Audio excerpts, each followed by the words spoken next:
Salut à tous et bienvenue sur la chaîne.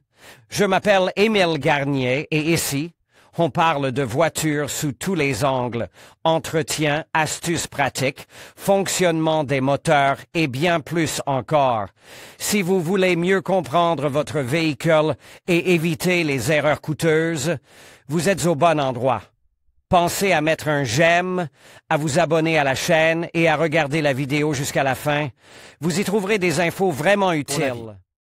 Voici ce qui est intéressant, certains constructeurs automobiles assurent hardiment que l'huile de la transmission automatique peut être remplacée sans problème, pendant toute la durée de vie du véhicule, mais le remplacement de l'antigel dans le cadre de l'entretien de routine reste obligatoire. Ainsi, de nombreux automobilistes acceptent volontiers de rouler avec de l'huile usagée et oublient aussi facilement l'antigel. Ils se disent que s'il n'y a rien dans la boîte, l'antigel ne créera pas de surprise. Et c'est bien en vain, d'ailleurs. L'antigel a sa propre durée de vie, et elle est très limitée. Selon la marque, elle est de 2 à 4 ans, parfois jusqu'à 5 ans et très rarement jusqu'à 10 ans. Et celui qui veut atteindre le plus haut degré d'illumination dans l'entretien de sa voiture sait qu'il vaut mieux changer l'antigel. Comme le liquide de frein, tous les 2 ans. Tous les autres peuvent le changer au moins tous les 4 ans, et les « riders » ne le changent généralement pas du tout. Que se passe-t-il si vous roulez avec de l'ancien antigel, même s'il s'agit d'un antigel de haute qualité? Les conséquences seront très tristes, même si elles ne sont pas toujours rapides. Tout d'abord, avec le temps, tout antigel libérait de l'eau. Plus dans le cas d'un mauvais antigel, moins dans le cas d'un bon antigel, mais c'est le cas.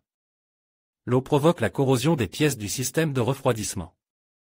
En d'autres termes, un vieil antigel réduit la durée de vie du système de refroidissement. Dans les cas les plus négligés, une partie du système peut se rompre avant terme, cracher de l'antigel usage et surchauffer rapidement. Parfois même mortellement, le moteur. Deuxièmement, quels que soient les efforts déployés par les ingénieurs pour réduire l'effet nocif de l'antigel sur les pièces du système, celui-ci vieillit lentement et contamine l'antigel avec ses déchets. Et plus il vieillit, plus il contient d'impuretés. Elles encrassent les radiateurs, réduisant leur efficacité. Le système a du mal à maintenir la température de fonctionnement, il doit mettre en marche le ventilateur de refroidissement plus souvent et, dans le cas d'une pompe à commande électronique, l'écule active à pleine puissance.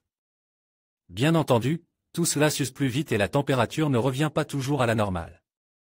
En outre, lorsque de la boue brune se forme lentement dans le système à la place de l'antigel pur, toute pompe commence à fonctionner littéralement à l'usure, il lui est difficile de pomper cette boue. Et les particules de saleté usent intensément les pales de la roue de la pompe. En principe, c'est déjà suffisant pour commencer à s'inquiéter au moins un peu de la santé de la voiture. Mais l'antigel peut être non seulement vieux, mais aussi de mauvaise qualité, contrefaçon, par exemple. À ces problèmes s'en ajoutent d'autres. Par exemple, un tel antigel peut bouillir à des températures relativement basses, la norme pour un antigel est de 106 à 108 degrés A. La pression atmosphérique normale, déchirer les douilles et ronger l'alliage d'aluminium du bloc, tous les radiateurs, la pomper. Le thermostat avec la présence d'acide à la place de l'éthylène glycol. La conclusion est évidente, il est toujours nécessaire de changer l'antigel de temps en temps. Et il est nécessaire de le changer avec du bon liquide, et non du liquide d'horreur mélange dans les garages. Au fait, savez-vous distinguer le vrai antigel du faux? Sédiments et mousse. Si vous prenez la question au sérieux, sachez que les tests à domicile et les contrôles rapides à l'œil nu ne constituent pas un moyen très précis de détecter un faux antigel. Vous ne pouvez vérifier sa qualité qu'en laboratoire, mais il peut arriver que, quelque part sur la route, vous ayez besoin d'une réparation urgente avec remplacement du liquide de refroidissement. Vous devez alors vous rendre au magasin le plus proche et acheter ce que vous avez. Et s'il s'agit d'une échoppe de bord de route classique avec une enseigne peu impressionnante, pièces détachées automobiles, on peut y vendre n'importe quoi. C'est pourquoi une inspection minimale est toujours souhaitable. Il est préférable de privilégier les boîtes transparentes, c'est-à-dire celles dont le contenu est au moins légèrement visible. Il est préférable de faire attention aux boîtes transparentes, c'est-à-dire celles dont le contenu est au moins légèrement visible. S'il y en a au moins un peu au fond, il faut refuser d'acheter. S'il n'y a pas de sédiments, il faut secouer le bidon et observer la mousse. Elle a le droit d'apparaître, mais en 2 ou 3 secondes, elle doit se stabiliser complètement. Si la mousse reste plus longtemps, il s'agit de quelque chose de mauvais, pas d'antigel. Il existe d'autres tests d'antigel avec de la soude et du papier tournesol, mais franchement, je n'en vois pas l'intérêt, pratiquement.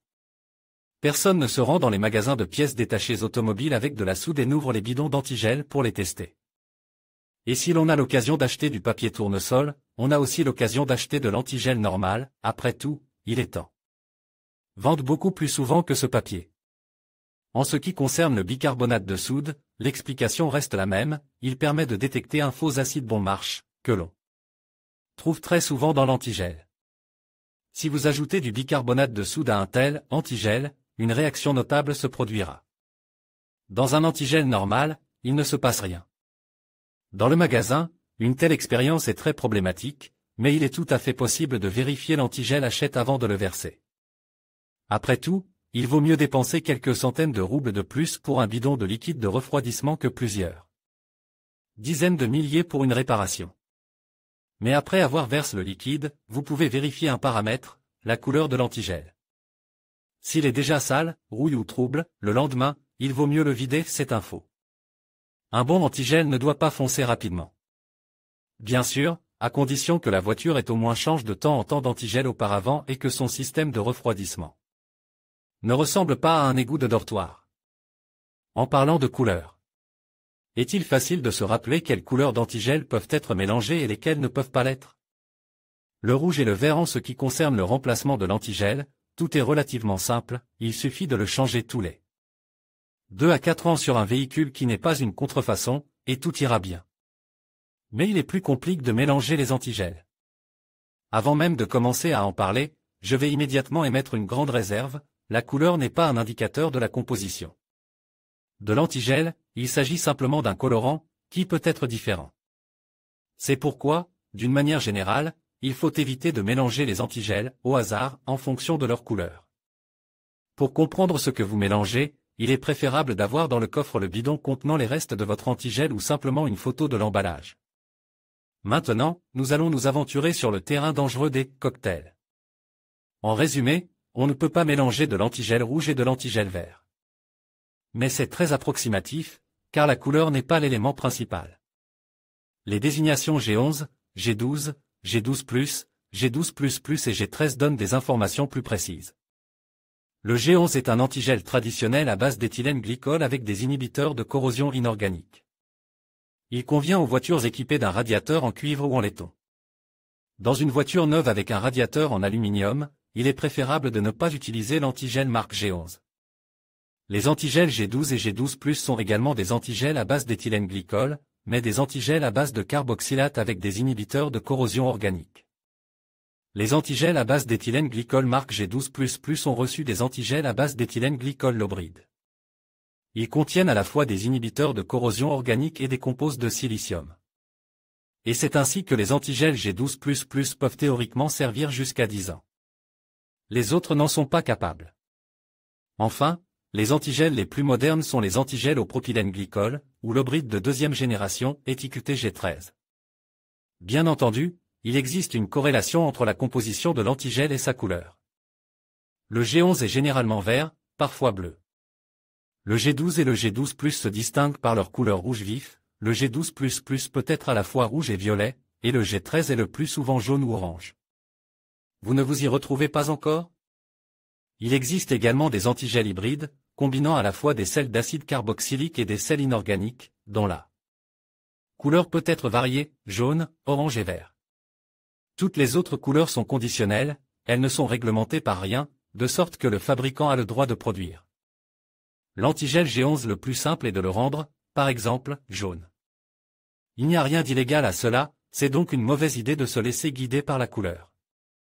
Il vaut mieux regarder la lettre G et les chiffres qui la suivent et se rappeler que l'on ne peut pas mélanger seulement le G11 et le G12, c'est-à-dire généralement le vert et généralement le rouge. Tous les autres antigels peuvent être mélangés, mais à certaines conditions. Vous pouvez, mais vous ne devez pas, il est parfaitement sûr de faire la pointe d'antigel à partir du bidon d'où l'antigel a été versé dans le système de refroidissement. La deuxième option relativement sûre consiste à ajouter un autre antigel du même fabricant. Tous les mêmes fabricants peuvent utiliser leurs propres composants, ce qui n'est pas souhaitable. Mais si vous avez sous la main de l'antigel provenant d'une autre entreprise, vous devez faire un choix. Si vous devez remplir 200 grammes, il est préférable de remplir de l'eau distillée. Certes, la densité de l'antigel diminuera, ce qui n'est pas bon, mais si le système de refroidissement est en bon état, il ne se passera rien de grave. Mais si vous devez remplir davantage, vous devrez ajouter n'importe quel antigel approprié. Veuillez noter que le G12, le G12+, le G12++ ou le G13 peuvent être mélangés entre eux sans conséquences graves. L'essentiel est de ne pas mélanger accidentellement G11 et G12. En outre, il est impossible de mélanger n'importe quel tozol avec de l'antigel et différents tozols, bleus et rouges, entre eux. Il est vrai que dans tous les cas, il sera nécessaire de remplacer tout l'antigel, il est possible de rouler avec le mélange, mais ce n'est pas souhaitable. Et il faut être particulièrement attentif au remplacement, s'il est prévu de passer de l'ancien antigel G11 au plus récent G12, cela nécessitera un lavage de très haute qualité de l'ensemble du système. Et il n'est pas certain que le système de refroidissement d'une voiture agit le tolérer sans problème. La solution la plus simple et la plus correcte consiste à utiliser la marque d'antigel recommandée par le fabricant. C'est lui qui connaît le mieux les matériaux utilisés dans le système de refroidissement et qui sait quel antigel peut l'endommager. Et lequel lui garantira une longue durée de vie. En conclusion, il est essentiel de comprendre comment l'antigel peut nuire à votre moteur si les précautions nécessaires ne sont pas prises. En évitant de mélanger des antigels de couleurs différentes, vous protégez non seulement votre moteur, mais vous prolongez également sa durée de vie. Prenez le temps de vérifier les spécifications de votre véhicule et d'utiliser le bon produit. En agissant de manière proactive, vous garantissez un fonctionnement optimal de votre moteur tout au long de l'année. Merci de nous avoir suivis et à bientôt pour d'autres conseils pratiques sur l'entretien automobile.